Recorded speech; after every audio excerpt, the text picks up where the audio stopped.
Saudaraku yang terkasih di dalam Tuhan Yesus Kristus, bertemu lagi di hari yang baru ini dalam kasih kemurahan Tuhan. Hari ini kita akan merenungkan apa yang dikatakan oleh pemazmur di dalam Mazmur 107 ayat yang ke-28 sampai dengan 30. Mazmur 107, 28 sampai 30, firman Tuhan berkata, "Maka berseru-serulah mereka kepada Tuhan dalam kesesakan mereka, dan dikeluarkannya mereka dari kecemasan mereka. Dibuatnyalah badai itu diam, sehingga gelombang-gelombangnya tenang.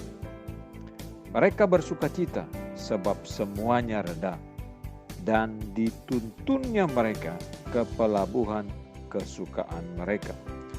Saudara, Mazmur 107 menceritakan tentang orang-orang yang mengarungi lautan dengan kapal-kapal. Ayat 23 dengan jelas dikatakan di sana bahwa ada orang yang mengarungi laut dengan kapal-kapal yang melakukan perdagangan di lautan luas.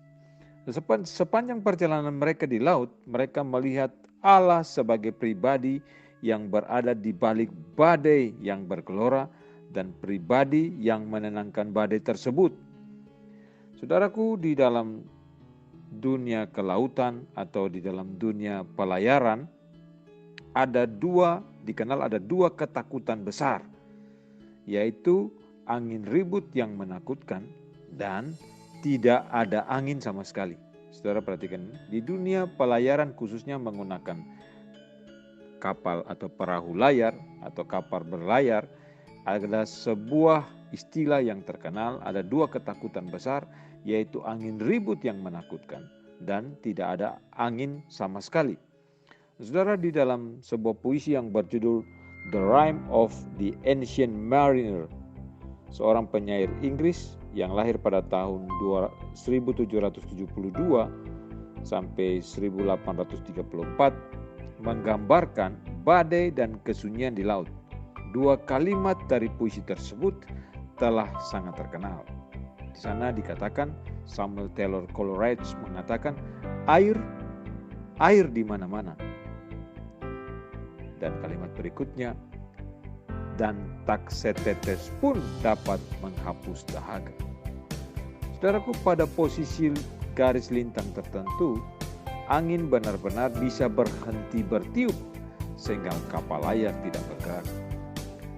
Kapten dan awak kapal akan terjebak tanpa bantuan. Akhirnya, tanpa adanya angin yang bertiup, persediaan air mereka pun akan habis. Saudaraku, kadang-kadang di dalam kehidupan kita akan berhadapan dengan badai, dan tuntutan hidup di dalam kehidupan itu adalah bagaimana kita bisa bertahan di dalam badai. Namun pada kesempatan lain kita juga diuji di dalam kejemuan. Kita mungkin merasa terjebak, sesuatu yang sangat kita idam-idamkan sama sekali tidak bisa kita raih.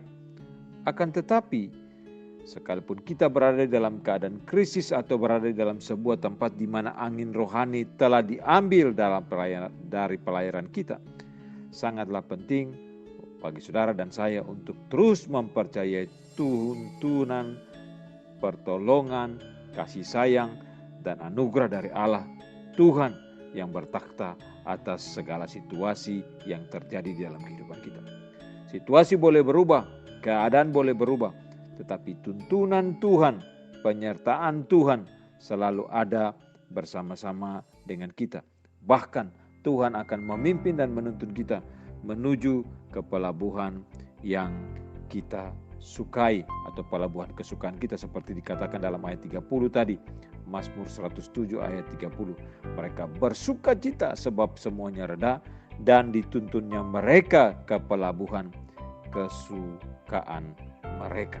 Saudara yang terkasih dalam Tuhan Yesus Kristus, dunia di sekitar kita bergolak. Ada banyak kesulitan, ada banyak permasalahan, ada banyak tantangan. Pandemi ini begitu mengganggu kita, begitu mengusik keberadaan kita, ketenangan kita. Belum lagi ada bencana alam, belum lagi ada berbagai-bagai teror yang kita hadapi. Satu hal yang pasti, bahwa Tuhan tetap memegang kontrol di dalam kehidupan kita. Situasi apa saja di dalam dunia ini, Tuhan tetap memegang kontrol kehidupan kita. Tuhan menentukan setiap langkah-langkah kita. Tuhan memegang setiap langkah-langkah perjalanan hidup kita. Tuhan mengontrol kehidupan kita.